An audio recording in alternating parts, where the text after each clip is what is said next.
What's up, guys? This is the Osmo.com night shift talking baseball for Thursday, May 24th. We've got two four-game slates to talk about. DraftKings doing something interesting, moving up the normal lock time for their main slate. And they're doing double four-game slate, as I said, but they're starting it at 6:10 Eastern, so just be aware of that.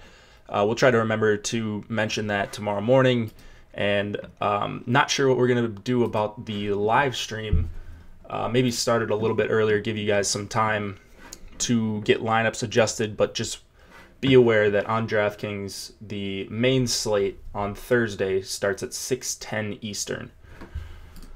All right, now that we got that out of the way, get to Osmo.com, check out the premium product. You get access to Osmo's rankings that he uses himself, the ownership projections, videos from Osmo, interviews with him, very important stuff, very good stuff if you're trying to become a better DFS player. All right, let's get into these two slates. So as I said, 4 games on the early, 4 games on the late. We'll start with the 4-game early, Pittsburgh and Cincinnati. Ivan Nova going up against Luis Castillo. Nova has noted huge splits, can't really strike out lefties, can strike out some righties. He's over 20% against righties, under 10% against lefties this year. Gives up a lot of hard contact to lefties. Just not a very good pitcher against lefties in general. So he's really tough for me to use here. I am going to target him with some Cincinnati bats, namely Joey Votto, Scooter Gennett, Scott Schebler. And then I like Suarez as well against Nova. I think that all these guys can get to him. If Barnhart's in the lineup, then he would be one of the top catcher options on the early slate. But I don't know if he's going to be. He's not in the probable one that I'm looking at right now. So stay tuned for that. But I like the Reds 3 through 6.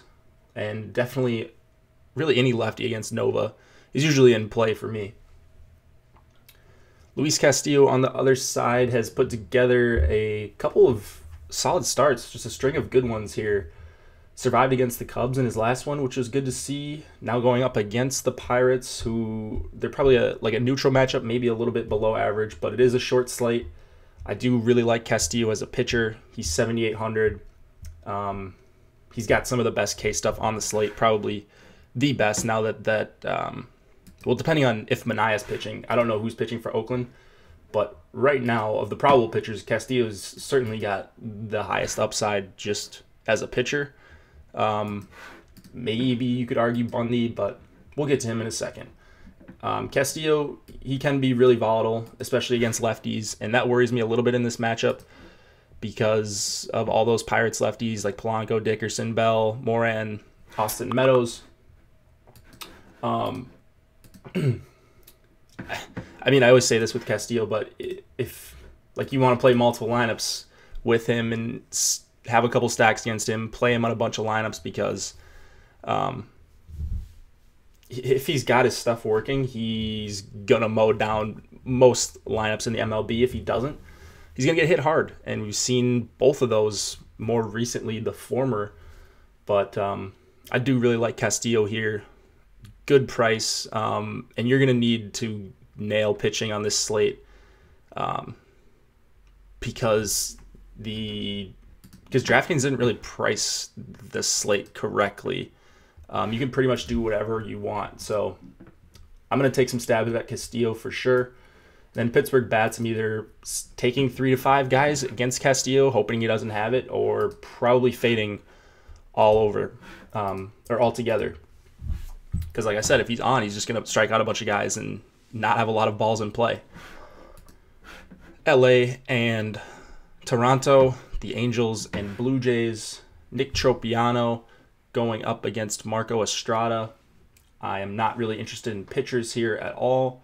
Tropiano can miss some bats, but there's just so much hard contact. And if I'm going with a volatile pitcher on this slate, I'll gladly go with Castillo. I just think Castillo is much better.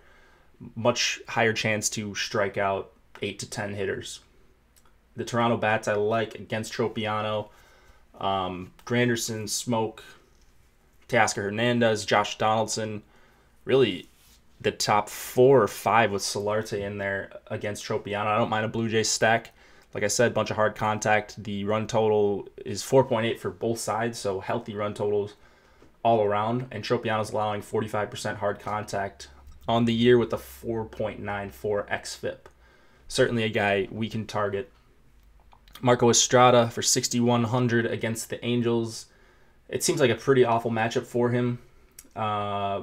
He's worse against righties. Angels are going to put the ball in play. And we got Mike Trout and Kinsler and Upton, Anderson Simmons, Ohtani, even Pujols I'm considering on this slate. Then you're going to be in trouble if all those guys are putting the ball in play. So I love the Angels. Probably my favorite stack on the early slate, depending who starts for Oakland. If it's Manaea, then the Angels are for sure my favorite stack on the slate. If it's Brett Anderson, then that's a little bit of a different story, and the Mariners might be up there for me. Let's go to Baltimore and Chicago, the White Sox. Bundy has now had 2 starts in a row that have been solid after the abomination against the Royals, and he's bounced back nicely. 13 and 16% swinging strike rates in the last 2 starts. He's been fantastic against righties all season outside of that one game. He's got a 57% whiffs per swing rate on his slider this year, which is second in the MLB behind only Kyle Gibson. And the White Sox righties should have a lot of trouble. So if the White Sox are smart, they'll try to get as many lefty bats in here as possible. But who knows? Because they don't really have a ton of lefties that are scary. So Bundy, probably my second favorite pitcher behind Castillo. I'm not really targeting against Bundy outside of Moncada. I do like Moncada's matchup against him, but that's really about it as far as bats I'm going to target against Bundy. Giolito on the other side, this guy is quite the tilt. It's the walks that I can't get past with Giolito. He's had at least 2 walks in all of his 9 starts this season. His xFIP is atrocious, and I can't play him. I like the idea of stacking against Giolito. The only problem is I want to use lefties against him, and the Orioles are almost all right-handed outside of maybe Pedro Alvarez. I'm not a Chris Davis guy. He just can't hit anything, it seems like. Righty or lefty, just strikes out all the time, and I would rather not use up my first base spot on him. Machado and Jonathan Scope. Adam Jones, I like 2, 3, 4 for the Orioles, but probably not even full stacking against Giolito, even though, they should, in theory, be one of the top stacks here. They're cheap outside of Machado, and Giolito's a guy I like to pick on. Seattle and Oakland, Felix Hernandez against, I had it as Sean Manaea first. I'm seeing it could be Brett Anderson. DraftKings right now has Brett Anderson as the starting pitcher, the probable starting pitcher, but I don't know if that's going to be the case. Let's start with Felix. I don't really have any interest in him. I rarely play him, and this will not be the time that I do. 7,500 against a team that I respect. The Athletics just have a bunch of power. Chris Davis is on the DL, so he won't be in for this game, of course. But give me some Olsen, give me some Jed Lowry. Those are 2 of my favorite bats on the slate. Like targeting Felix on the road. I could even get to a full Oakland stack with Chapman and maybe some Matt Joyce in there. Joyce, always super cheap. Olsen's way too cheap. I think Jed Lowry's a little bit too cheap for 4,200. So certainly targeting some Oakland bats, wind blowing out to right as I look at this right now.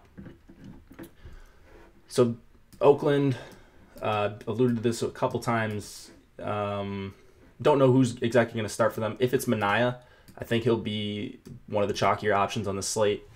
I would have interest in playing him, but I'm worried if it is him that he's going to be super highly owned. And in that case, he's given up 6 home runs, 44% hard contact to righties. I could see going with Haniger or Cruz if you're not going to play him. If you want to go with Castillo, Bundy, or something along those lines, and fade Manaea. If not, I think Manaea is probably the second most talented pitcher on the slate if he goes. And he's fine here. You're going to have no issue fitting him in, but it's just going to be tough to rack up strikeouts against this Mariners team. Now, if it is Brett Anderson, then I want to stack against Brett Anderson. I think he's one of the worst pitchers in the MLB against righties this year, like just getting pounded.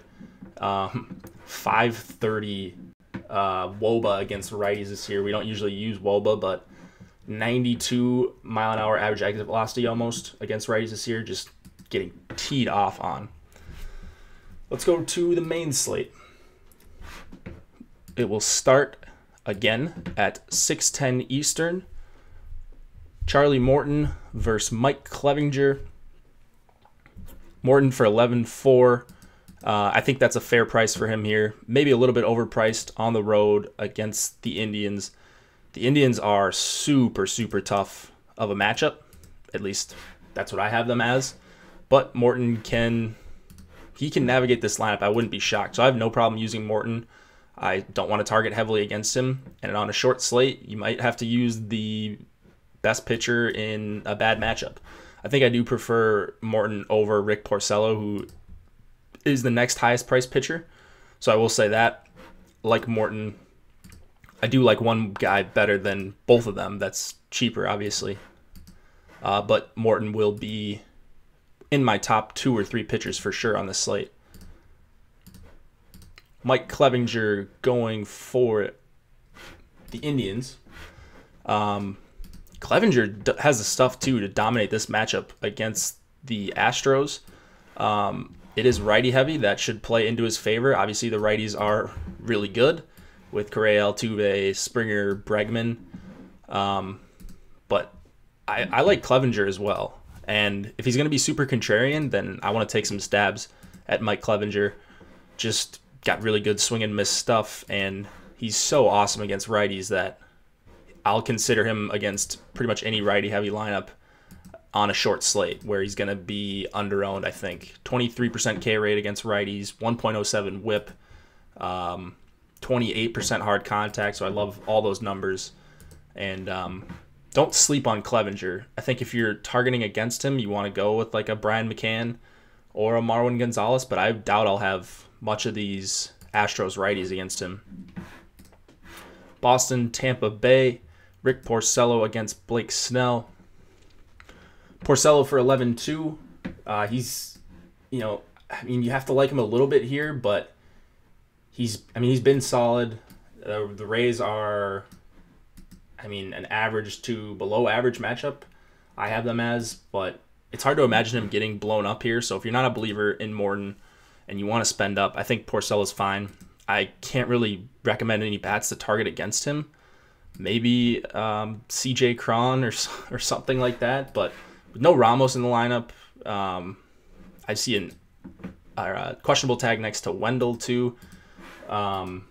This Tampa Bay lineup is looking more and more like a AAA lineup than anything. So I will say I'm okay with playing Porcello. I usually don't for this price, but short slate, and he seems like one of the safer options. Snell on the other side, I love. He's got all the talent in the world. He just had a really good start against the Angels, who are one of the toughest teams in the MLB against left-handed pitching. The Red Sox are not a perceived good matchup, but they have a 83 WRC plus as a team this year. They're bottom 5 in WOBA, bottom 5 in on-base percentage against lefties. All those stats were for against lefties. Righties is a different story. I'm not sure exactly why they're not hitting lefties, but I'm hoping they don't for at least one more game. So Snell's going to be my guy for 8,000. Just doesn't deserve to be priced this low, and it's not all that bad of a matchup. Probably going to have Devers and Jackie Bradley in there and Benintendi. So I think Snell is a pretty awesome option. I hope people are scared of the Red Sox matchup because I'm really not all that scared of it.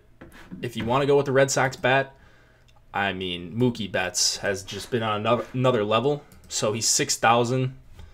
I can't really justify that price against Snell just because 6,000 against someone who I think is a really good pitcher with really good swing and miss stuff.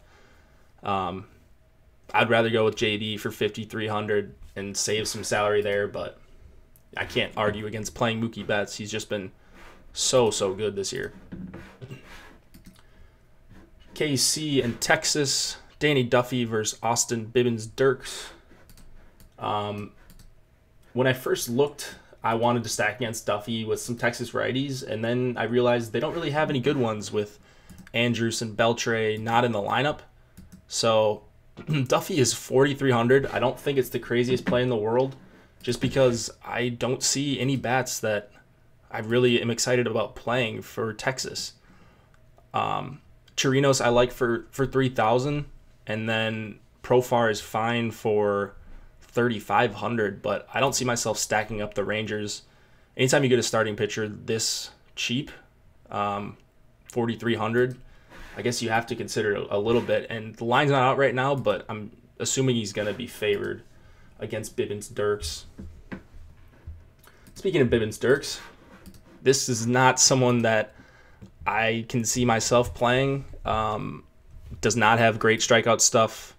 Last year in 69.1 innings, he had 38 strikeouts, had 6 starts. Some of them were okay, but for the most part, he didn't go very deep. Like I'm saying, 5 innings. He went 7 a couple times, 4 2/3. Gonna do some more digging on Bibbins-Dirks, but I'm not seeing anything I love. I think that Moustakas and Salvador Perez, Alex Gordon, I like this Royals stack a lot. Whit Merrifield, like all these guys make sense. Bibbins-Dirks is not someone that I'm scared of at all at this point. Last game of the night, Mets Brewers, Steven Matz versus Zach Davies. If you've listened to me at all, you know my opinion of Matz. And nothing's changed since the last time he's started. He's outperforming his metrics this entire year. He's got a 17.5% swing percentage on the year, which is very low. 7.6% swinging strike rate, but he's still striking out like 23% of righties. That's due to regress, and he just doesn't really do anything great. But he does give up a bunch of hard contact to righties, so that is great for DFS. I'm seeing Ryan Braun listed in the lineup here. I don't know if that's true or not. I don't think he can be back yet. But anyways, if for some reason Braun is in the lineup, then I love him against Mets. Regardless, I think the Mets are my favorite stack of this late slate. All the righties are in play. Santana, Aguilar, Hernan Perez if he's in the lineup, Manny Pena, Lorenzo Cain, of course, leading off. And then I don't mind Shaw or Yelich, lefty. I just don't respect Mats. If you're not going to miss these Brewers bats, they can really make you pay. Davies, starting for the Brewers. I'll say I'd rather use Davies than Steven Matz. I think Davies is a much safer option, and I don't even think he's all that safe. But again, nothing special about him. He's got a decent swinging strike rate, doesn't really make guys whiff. He's just a whatever pitcher. He's someone that I could see myself on if I just need a $6,100 pitcher on this slate. Probably safer than Duffy and Bibbins-Dirks, and definitely than Matz in my opinion. So I don't hate the idea of using Davies. If I was targeting against him, it would be Conforto, Bruce, Cabrera, and Nimmo. That's a tough top 4 to face. And that will do it for both slates. 2 little turbo-like slates on DraftKings. So it should be fun to play. Hope you guys enjoyed this and this got you started on your research for Thursday. Get to osmo.com. Check out the rankings and the MLB strategy video, the ownership projections as they come out. And let's win some money.